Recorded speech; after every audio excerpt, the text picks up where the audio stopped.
തകർന്ന വീടുകളും കൊല്ലപ്പെട്ട ബന്ധുക്കളുടെ ഓർമ്മകളുമാണ് കാത്തിരിക്കുന്നതെങ്കിലും ജന്മനാട്ടിലേക്കുള്ള മടക്കയാത്രയുടെ സന്തോഷത്തിലാണ് പലസ്തീനികൾ. വെടിനിർത്തൽ പ്രാബല്യത്തിൽ വന്നതോടെ ഇസ്രായേൽ സൈന്യം മുൻ നിശ്ചയിക്കപ്പെട്ട പിൻവാങ്ങൽ രേഖയിലേക്ക് പിന്മാറി. ബന്ദിമോചനത്തിനായുള്ള 72 മണിക്കൂർ സമയപരിധി ആരംഭിച്ചു. ജീവിച്ചിരിക്കുന്ന 20 ബന്ദികളെയും 28 ബന്ദികളുടെ മൃതദേഹങ്ങളുമാണ് കൈമാറുക. പകരം 2000-ഓളം പലസ്തീൻ തടവുകാരെയും വിട്ടയക്കും.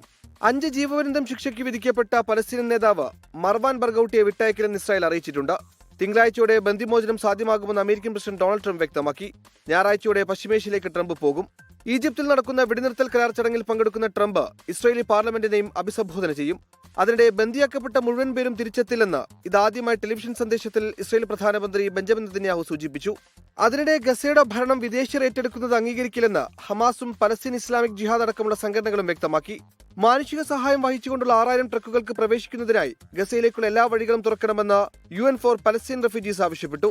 അതിനിടെ തെക്കൻ ലെബനനിലെ സിദോണിലെ ഹിസ്ബുള്ള കേന്ദ്രത്തിലേക്ക് ഇസ്രായേൽ കനത്ത ആക്രമണം നടത്തി.